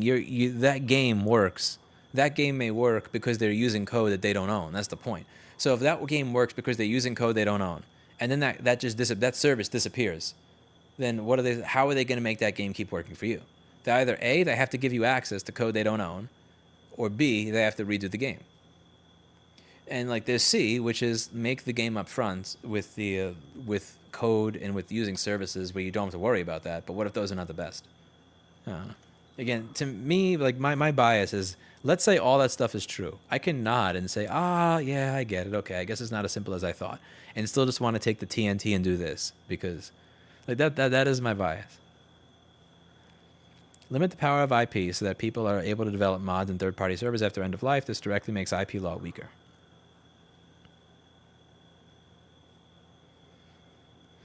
That's a very, very... So this is the thing where this legislation that you're pursuing, you don't even have legislation there, but what you're pursuing is legislation over video games.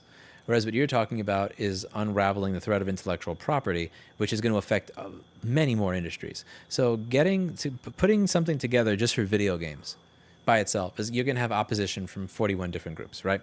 But if you do that for intellectual property, you will have opposition from maybe 41,000 different groups. So the reason they're going after it with video games is because at the very least there, the slew of people who are going to be against you are limited to this, even if they're very, very formidable people, versus just getting the entire world to go against you. So I hear what you're coming from, but at the same time, that's going to be a very, very difficult one.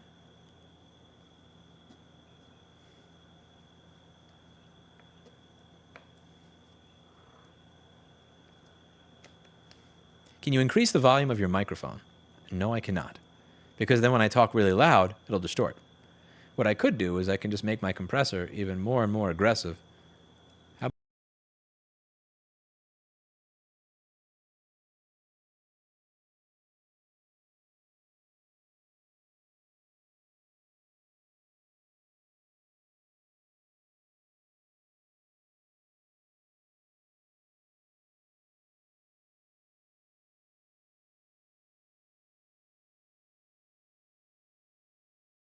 Oh no.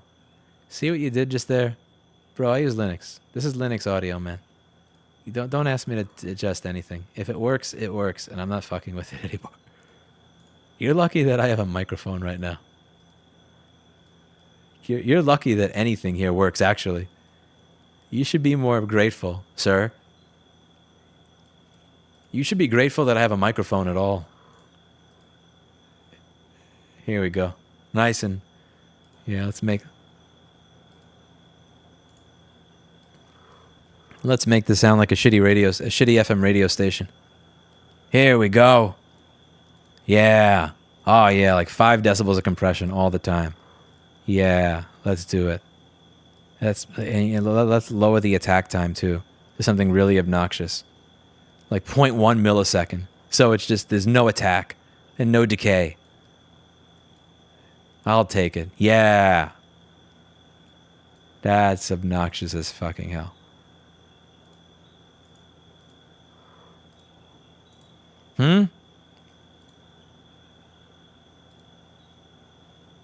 That's obnoxious.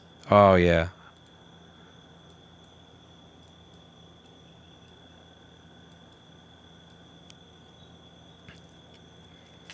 Let me repost this. I understand. I see... Stop Killing Games is a way to fix IP in general. Honestly, it's a long time coming. I want to hope. I don't see this as a way to fix intellectual property, though. This does not fix intellectual property at all. What this does is it tries to treat video games as a sacred cow, as a special little snowflake, while completely ignoring the fact that you don't own everything else. And if you wanted to try and do this with everything else, then that really does come the question of, do you have the right to have something be a service? I mean, client-server at what point is client-server architecture no longer allowed? Yeah. Are you going to make a video in addition to this stream? I'm probably going to clip one element of it, and that's it. I don't know.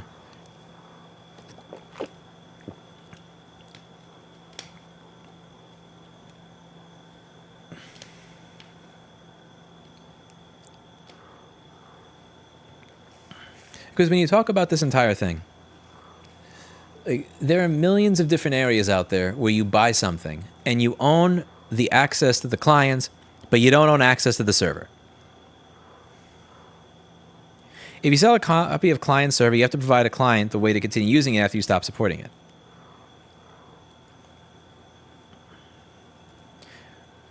Why can't I... Okay, what about my favorite web forums from the 90s? If we're going back this far, there are web forums that I was on in the 90s. And some of these forums, I actually paid a tier every single month. I paid a little tier to have a special little trinket. This was in the early 2000s. It wasn't a lot. I remember shoveling snow. I shoveled snow. For $5, I would do your walkway. $15, I would do your walkway, your sidewalk. And walkway, sidewalk, and driveway for $20. I would stay up like for a week and do it when there was a snowstorm, and I'd use that money to buy a bunch of stupid shit. And one of the stupid things I'd buy is access on this website to a nicer little trinket. When that website shuts down their server, should do like, what do I get access to? I mean, like, what is the like, what? You don't have a right to a service unless you buy unlimited access to it. But this is how these games are essentially advertised as loot traps. And point. However, if this was something that would, if this would apply to a game that was sold as a monthly service where you paid like $5 a month for it, at what point is that where do you draw the line with client server architecture, I suppose?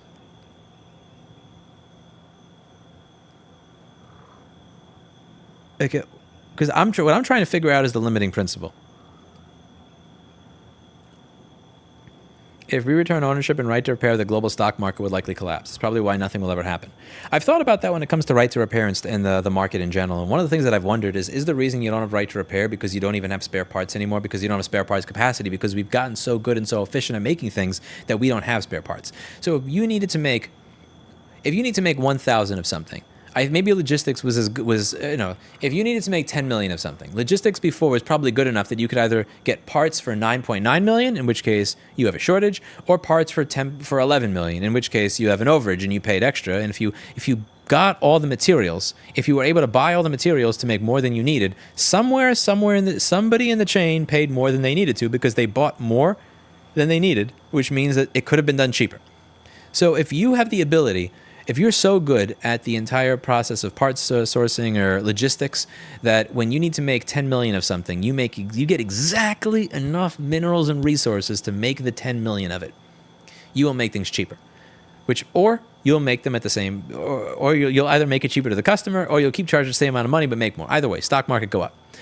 What if the entire concept of a repair industry existed because we were erring on the side of making more? And now we don't need to do that anymore. I've thought about that before. Like, what if the real reason we don't have right to repair is simply because we've become so efficient at everything that the entire concept of spare parts and spare repair stuff came from the fact that we were always making a little bit more than we needed to because it was impossible for us to figure out logistics-wise how to make it. We believe we're going to sell 8.984 million MacBooks of this model. Therefore, we will make 8.984 million MacBook keyboards of this model. And exactly that. Maybe we make 9 million or 10 million. And that extra was worked into the cost of the product or was taken out of the company's profit margins. I've thought about it.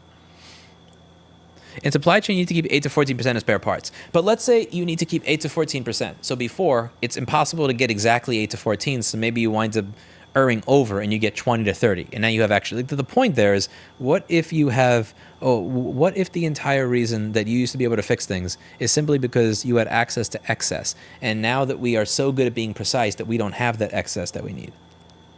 I don't know. I've thought about that before. I'm not saying that's why it is, but I've thought about that. Okay. Because like when I look at the entire supply chain that I've used for this for this entire industry, almost every single time I'm buying something, I'm buying excess or overflow from somebody that wind up getting sold. Either the machine said that these were B stock and not A stock, And then I look at it and it's, okay, yeah, these were B stock. These are shit. You shouldn't use these. But sometimes it's, oh, 1 out of the 1,000 parts had a stuck pixel. So you didn't bother checking by hand to see if the other 999 didn't. What? Stuff like that.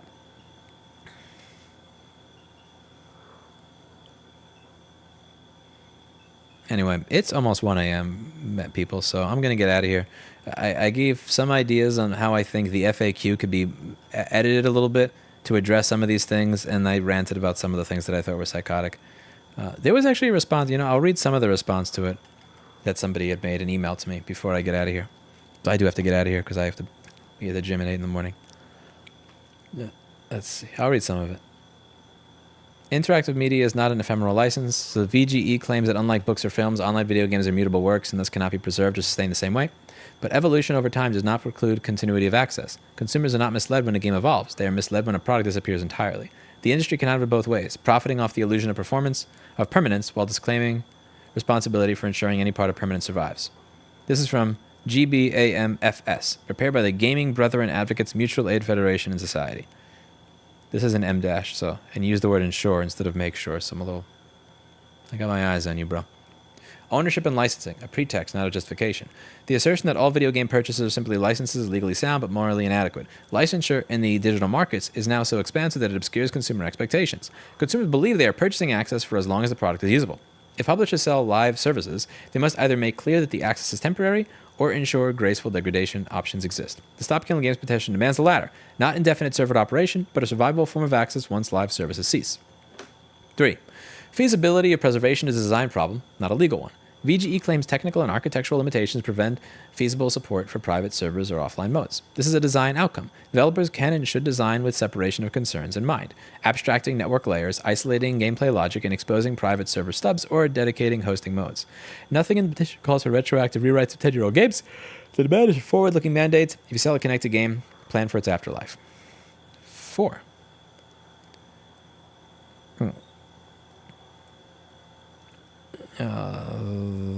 One moment. Sorry that I'm yawning here. I am going to have to get out of here in a few. Player safety and moderation, false dilemmas. The claim that private servers inevitably foster abuse due to lack of moderation is unsupported. Many game communities successfully self-govern with effective moderation tools for banning, filtering, and reporting. These decentralized systems often respond more quickly and more appropriately than centralized moderation. Official moderation does not guarantee safety or data protection. Major breaches, such as Sony's 2011 PlayStation Network hack affecting millions of users and Nintendo's 2020 account compromises, expose vulnerabilities in centralized systems. These instances demonstrate that centralized control is not inherently more secure or safer for players. Publishers retain legal enforcement rights against IP misuse, regardless of server control, make exclusive moderation unnecessary. And the obvious one, which is, who gives a fuck?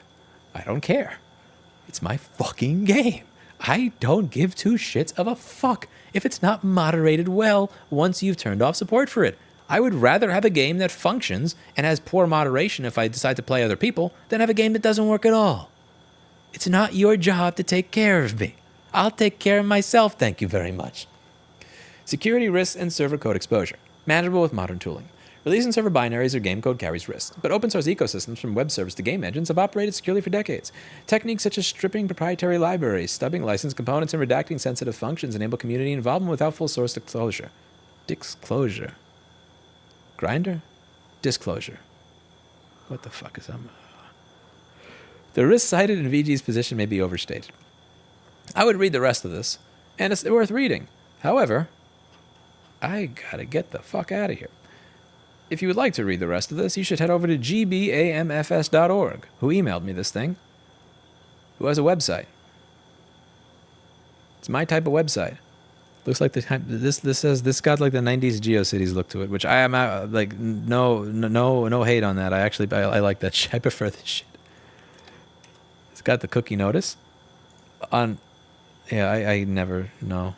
Where's my uBlock? I actually go out of my way to uBlock every cookie notice that I see. I don't know what it is. I know that I could click them, but I just don't want to.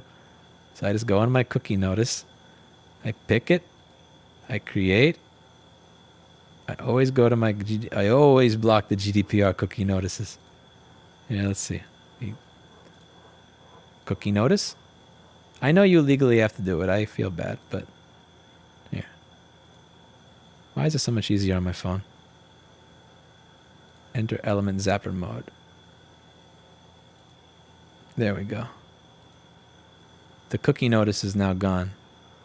Wait a second. It still shows up in my screen here? That's crazy. Whoa. That is absolutely crazy. It still shows up in OBS, even though I don't see it on screen anymore. Ah, here we go. Never mind. Yeah, it's fixed. I U-block every cookie notice. I don't know what it is. I just don't feel like clicking on spam. I approve of privacy legislation. I get it. I like strong privacy laws. I really do. There's something about the fact that every website now spams me that just makes me... It's a brain glitch. I understand. It's my problem. It's my problem. It's my problem. But anyway, this is a good website. Check this out. We support Stop Killing Games, gbamfs.org. It's gbamfs.org. Who we are, about us. We are the remnant and the root, those who remember, those who rebuild. Gaming is not a service. It is not a subscription. It is not a leash. It is an inheritance, a legacy of imagination, interactivity, and insurgent joy. We are the brethren, stand for the games that reward skill before wallets. We stand with the creators who craft, not those who coerce. We believe the gamer is not a demographic, but a brotherhood, an idea, an act, an art. Too long the industry has peddled half-built hypes and manipulative mechanics under the smirk of profit. We say enough. Our loyalty is not for sale, and our silence is not a given. If publishers dare forget that the audience is not captive, we will remind them. We, the brethren advocates, work to inform, uplift, and to reform. We prize freedom over friction, culture over control. Whether preserving the classics, empowering indies, or confronting the creeping enclosures of speech, code, or conduct, our answer is simple. Play on, but play free. We are the brotherhood. And to those who would shape tomorrow's games, tread well, pioneer. The rest of us are watching and playing. We will not forget who made it worth it. J-Dog, Jeff, and Martin Strand. This is a cool written website. Okay, so you seem like somebody that's trying to put together an organization. I don't know if you were here at the beginning of the stream, so here's your homework. Number 1, I read the security arguments in this thing because they had some security arguments. And on the game, Stop Killing Games FAQ, there was this one security thing here. Security argument. What was security? Wouldn't it be a security risk for video game companies? You're going to find this. You're going to you see this over here? What you're going to do is you're going to find the badass, like the one that I went over in the... one of these type of people. You're going to find a badass, and you're going to have them write a proper refutation of this from like somebody like the Secure Repairs. These people, something like this. You don't have to use these people. You could use whoever you want. It's just I know these people somewhat, and they're good people. You're going to find people like this from each one of the individual ideas who are going to be aligned with you, but experts in their particular field that have an ideological motivation and admittedly also align with you and all that, who are experts to write each one of those points that are maybe not fully fleshed out. The development point, because I know Ross wrote this himself, and God bless Ross. Again, it's just like I have a Kevin O'Reilly for the right to repair shit because I talk right to repair, I rah right to repair, I go to the legislative hearings, I talk. And then you have a Kevin O'Reilly because I'm not writing a fucking 42-page PDF with pictures and infographics and shit and find it. I don't know how to farm. I mean, I was born in Brooklyn. We don't have farms there. We had farms during COVID. We had farms with 15 employees inside of 400 square foot apartments. I wonder what they're growing there. Probably a lot of UV lights, if you know what I'm saying. But in all seriousness, yeah. So your homework is going to be. I gave it earlier in the stream. I'm kind of tired at this point, so hopefully you all carry the torch and just remember that you're not done. You're not even close. You're like 3% of the way done. And the easy thing for you guys to do at this point is say, "We got the signatures. We did it." And then after you got the signatures and you feel like you did it, at that point you just fuck the politicians and the lobbyists and everything else when it doesn't pass. No. What are all the things that you can do right now to increase your chances of everything passing? Don't say, well, I don't get paid for this. I don't have an organization for this. I will. No. Don't do. The biggest mistake I made in my early and mid-20s was look at how far I got in spite of, rather than look at how far I got. Let's see what else I can do. Don't do the look at how far I got in spite of shit. Don't do that. Play to win. Play to win. Be okay with losing. You're okay with losing. You know there's a good chance that you're going to lose, but that doesn't mean that you don't play to win. Jump into it. Become the activists that you guys need to become. Take on the mantle of the responsibility and the accountability. Do it. I know this is the most brain dead pun. This is the most brain dead possible metaphor I could ever make. I realize that this is the stupidest one, but I'm gonna leave you with it anyway. Don't just stay home and play video games all day. Go out and do something. With that, I'll see you all in the next video. Bye now.